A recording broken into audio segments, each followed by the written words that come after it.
mendengarkan firman-Mu, merenungkan firman-Mu, dan menghidupi firman-Mu. Karena itu Tuhan, urapi kami semua dan berikan roh hikmat pengertian yang benar, sehingga kami dapat mengerti kehendak Tuhan dalam kehidupan kami. Urapi hamba-Mu ini untuk menyampaikan kebenaran firman-Mu, dan kami siap ya Tuhan untuk menerima firman-Mu saat ini.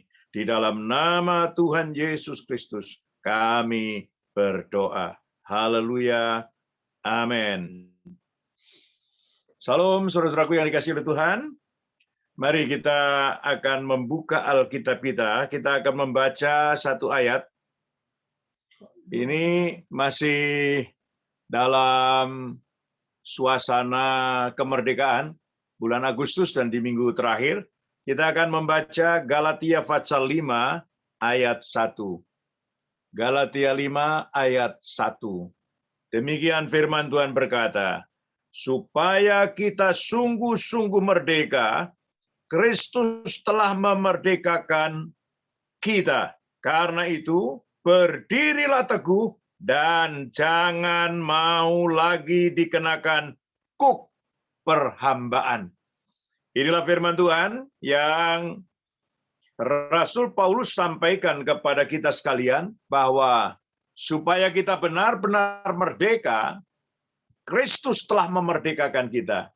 Dan satu himbauan yang harus kita sadari ialah kita harus mempertahankan kemerdekaan itu, berdirilah teguh, dan jangan mau lagi dikenakan kuk perhambaan.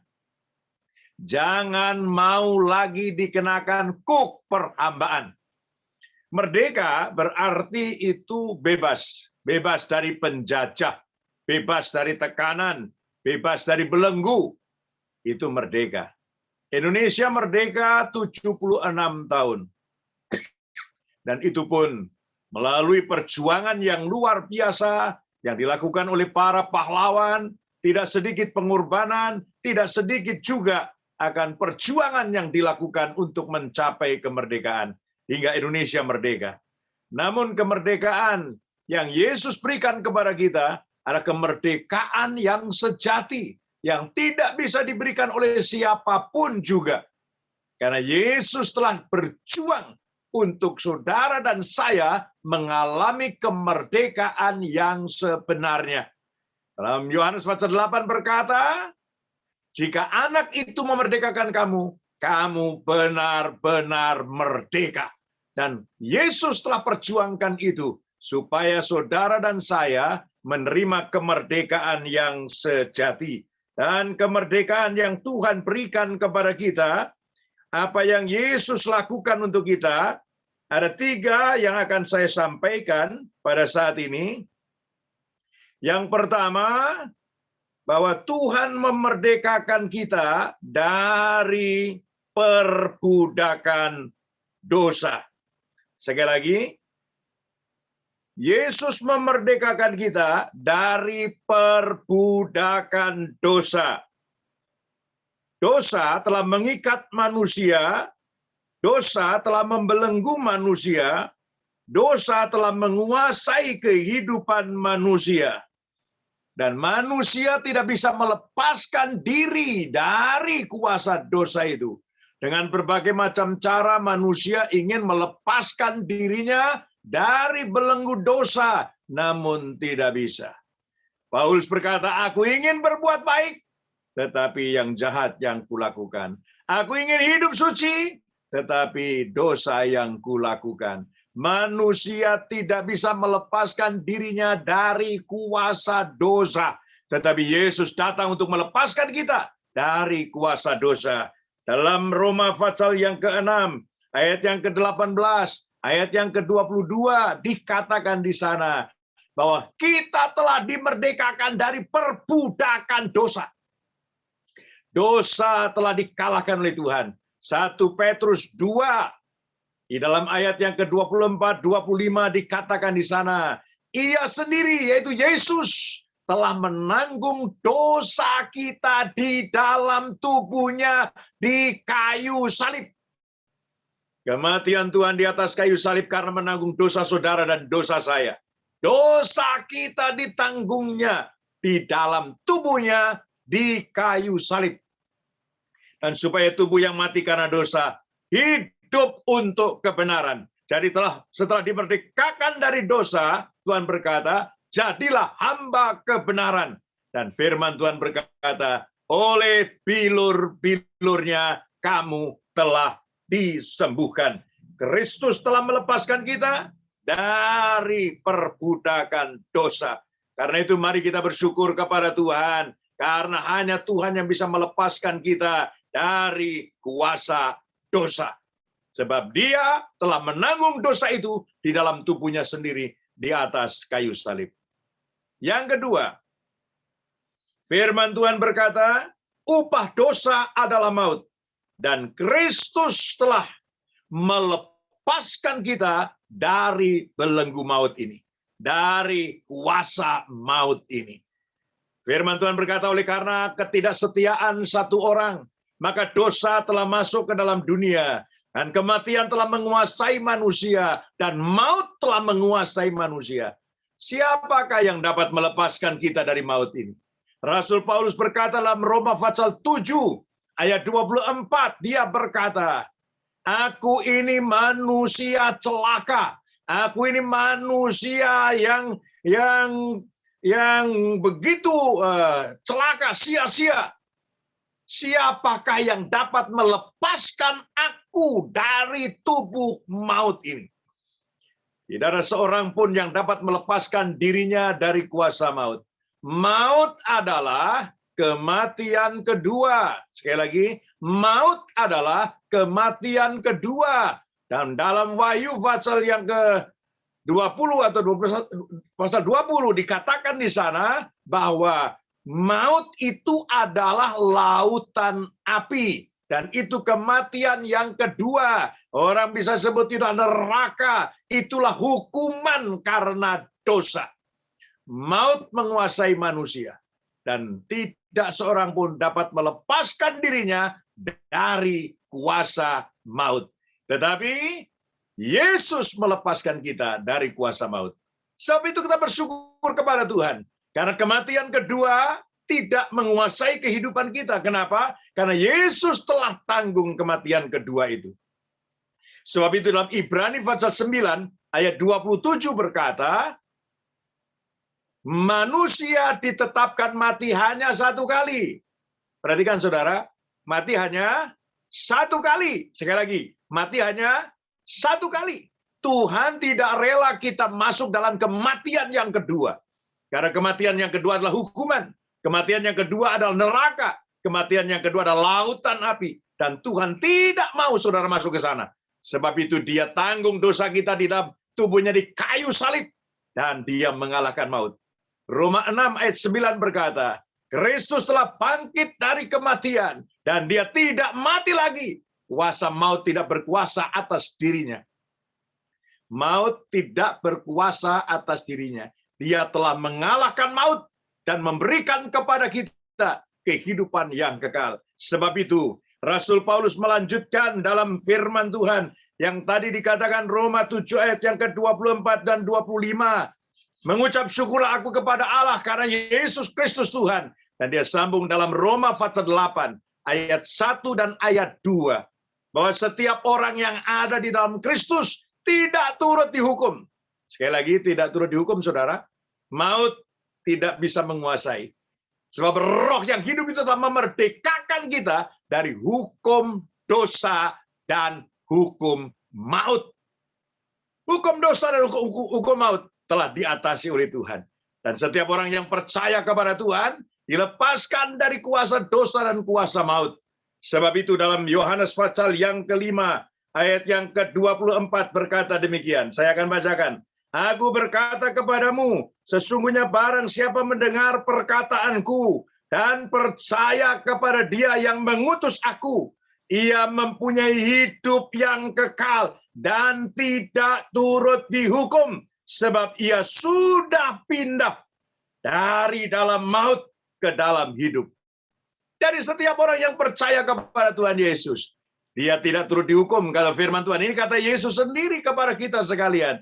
Dia telah pindah dari maut ke dalam hidup. Jadi kuasa maut tidak dapat menguasai saudara. Betapa kita bersyukur kepada Tuhan.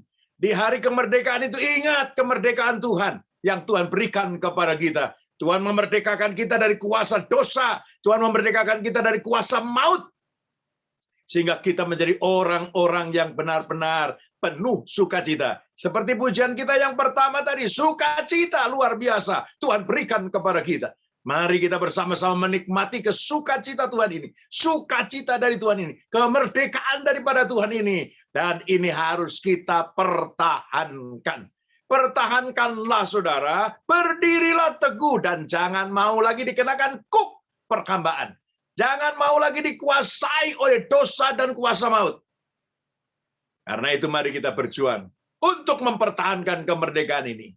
Dan kemerdekaan yang ketiga yang Tuhan berikan kepada kita.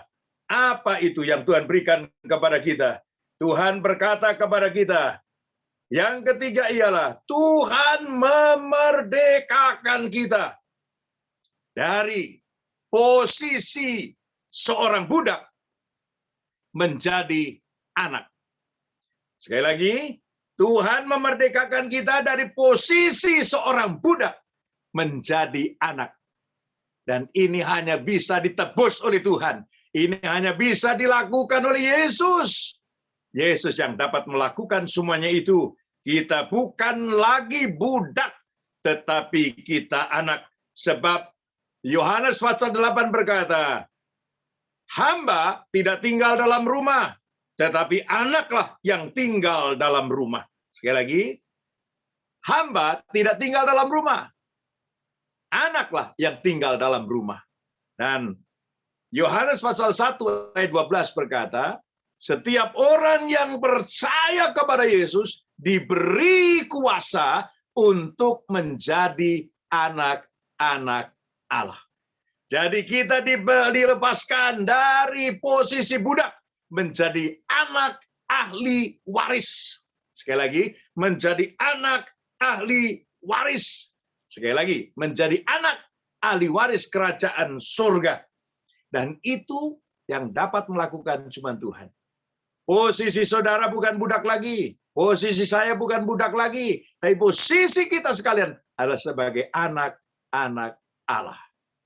Sekali lagi, sebagai anak-anak Allah. Dan ini adalah posisi yang luar biasa. Tuhan Yesus berkata melalui firman Tuhan yang disampaikan oleh Rasul Petrus dalam 1 Petrus 1 ayat 3 dan 4. Terpujilah Allah dan Bapa Tuhan kita Yesus Kristus, yang oleh karena rahmat-Nya yang besar telah melahirkan kita kembali kepada suatu hidup, melahirkan kita kembali oleh kuasa kebangkitan Yesus dari antara orang mati kepada suatu hidup yang penuh dengan pengharapan. Jadi Tuhan telah melahirkan kita menjadi anak-anak-Nya, dilahirkan kembali menjadi anak-anak-Nya. Bahkan Tuhan berkata kepada Nikodemus, jika engkau tidak dilahirkan kembali, engkau tidak dapat melihat kerajaan surga. Jadi kalau saudara mau melihat atau mau masuk ke dalam kerajaan surga, harus menjadi anak-anak Allah. Sebab yang tinggal di rumah adalah anak. Karena itu Tuhan Yesus berkata, aku akan ke surga dan aku akan datang kembali. Di surga aku menyediakan tempat bagimu. Jika tempat itu telah selesai, aku akan datang dan menjemput kamu. Supaya di mana aku ada, di situ kamu ada. Apa artinya ini? Tuhan mau tinggal dengan keluarga besarnya. Termasuk saudara dan saya. Karena itu kita harus diubahkannya, kita harus diperbarui, kita harus dilahirkan kembali untuk menjadi anak-anak. Dalam ayat yang keempat, 1 Petrus 1 tadi berkata, yaitu untuk menerima bagian yang tidak akan binasa, yang tidak akan layu, yang tidak akan cemar, tersimpan di surga. Jadi kita mendapat pengharapan yang pasti, yaitu masuk dalam kerajaan surga. Kenapa? Karena kita telah menjadi anak. Mari kita perhatikan anak yang terhilang dalam Lukas pasal yang ke-15. Pada saat dia berdosa dan pada saat dia pergi dan melakukan segala macam dosa di kota besar, menghabiskan harta kekayaannya, maka pada saat dia menyadari siapa dirinya saat itu, dia berkata, aku tidak layak disebut anak. Aku layak disebut hamba. Jika dosa menguasai kita, kita tidak layak disebut anak, tapi kita disebut hamba, budak. Dan pada saat kesadaran itu ada, anak itu bertobat. Dia kembali ke rumah, dan pada saat dia ketemu Bapa, dia berkata, Bapa, aku tidak layak disebut anak. Anak ini menyadari akan dosa dan kesalahannya, sehingga dia berkata, aku tidak layak disebut sebagai anak. Sebut saja aku sebagai seorang hamba, seorang budak. Maka Bapa berkata, anakku, engkau tetap anakku. Memang dosa telah membuat engkau terhilang. Dosa telah membuat engkau mati. Tetapi sekarang engkau telah kutemukan. Sekarang engkau telah hidup kembali. Dan bapaknya saat itu memperbaharui kehidupannya supaya ia layak disebut sebagai anak. Untuk layak disebut sebagai anak, maka bapak itu memperbaharui anak itu. Pakaian yang kotor itu dilepaskannya. Sepatu yang kotor itu dilepaskannya. Badan yang kotor itu dibersihkannya. Dan diberi jubah baru. Diberi sepatu baru. Diberi ikat pinggang baru. Dan diberi cincin baru. Dan diadakan pesta. Firman Tuhan berkata, jika ada satu orang bertobat, maka beribu-ribu malaikat bersorak-sorai. Bersukacita. Ada sukacita di surga. Bukan karena seorang yang disembuhkan, bukan karena orang mati dibangkitkan, tapi seorang yang bertobat di bawah kaki Tuhan. Demikian pula kita sekalian. Kalau kita mau dimerdekakan dari dosa, kalau kita mau dimerdekakan dari maut, kalau kita mau dimerdekakan dari seorang budak menjadi anak, maka kita harus bertobat di bawah kaki Tuhan. Seperti anak yang mengakui dosanya. Jika engkau mengakui dosamu, Allah itu setia, dan dia akan mengampuni segala dosa dan kesalahanmu dan kejahatanmu. Tuhan mengampuni kita. Meskipun dosamu merah seperti kermisi, dosamu hitam sekalipun, Allah sanggup untuk menguduskannya. Allah sanggup untuk mengampuninya. Dan itu telah ditanggung Tuhan di dalam tubuhnya di atas kayu salib. Tuhan telah memerdekakan kita. Kemerdekaan yang sejati Tuhan telah berikan kepada kita sekalian. Karena itu pada saat siang hari ini, patutlah kita bersyukur kepada Tuhan, patutlah kita mensyukuri anugerah Tuhan ini. Sebab kalau Tuhan tidak memberikan anugerah ini, kita tetap menjadi penghuni neraka. Kematian kedua sedang menantikan kita, lautan api sedang menantikan kita. Tetapi oleh karena Kristus yang mengasihi saudara, seperti Yohanes pasal yang ketiga, seperti Musa menaikkan ular tembaka itu di tongkat, dan orang yang memandangnya sekalipun dia sudah hampir mati, dia disembuhkan. Demikian pula anak manusia akan ditinggikan, dan setiap orang yang percaya kepadanya tidak dihukum, melainkan beroleh hidup yang kekal. Saudara-saudaraku yang dikasihi Tuhan, mari kita mensyukuri anugerah Tuhan ini. Merdeka! Dan sekali merdeka, tetap merdeka. Mari kita berdiri teguh dan jangan mau lagi dikenakan kuk perhambaan. Amin. Mari kita berdoa bersama-sama. Jika ada di antara saudara yang saat ini sedang dalam keadaan dibelenggu oleh dosa, dibelenggu oleh maut, bahkan engkau tidak layak disebut sebagai anak, tangan Tuhan tetap terbuka. Tangan Tuhan tetap terkedang untuk menyambut saudara. Maka saat ini, tumpangkan tanganmu di dadamu dan berkata, Tuhan, aku mau dimerdekakan dari kuasa dosa. Aku mau dimerdekakan dari kuasa maut. Aku mau jadi anak-anak-Mu ya Tuhan. Mari bersama saya berdoa. Bapa yang penuh kasih, Engkau melihat tangan-tangan yang ditaruh di dada mereka ya Tuhan. Kami mohon Bapa kelepasan daripadamu. Kami mohon Bapa kemerdekaan yang sejati daripadamu. Sebagaimana firman-Mu, bahwa Engkau telah memerdekakan kami dari kuasa dosa, kuasa maut, dan dari seorang budak menjadi anak-anak Allah. Saat ini dalam nama Tuhan Yesus Kristus, Kuasa kebangkitan Tuhan telah melahirkan kita, telah melahirkan kami kembali, sehingga kami menjadi orang-orang yang penuh dengan pengharapan, dan kami menjadi anak-anak Allah. Ampuni segala dosa kami ya Tuhan. Sucikan kami dalam kuasa darah-Mu, penuhi kami dengan Roh-Mu yang kudus, dan berkati seluruh jemaat-Mu dan seluruh anak-anak-Mu, hamba-hamba-Mu yang ibadah saat ini. Jamah mereka ya Tuhan, dan mari Tuhan Engkau menolong kepada mereka. Jika ada yang sakit saat ini, dalam nama Tuhan Yesus, segala roh penyakit yang mengikat kehidupan mereka, kami tolak keluar dalam nama Yesus. Dan bilur-bilur Tuhan Yesus telah memberi kesembuhan. Terima kasih Bapa. Kami mengucap syukur untuk kemerdekaan yang Tuhan Yesus berikan kepada kami. Demi nama Tuhan Yesus, kami berdoa. Haleluya. Amin.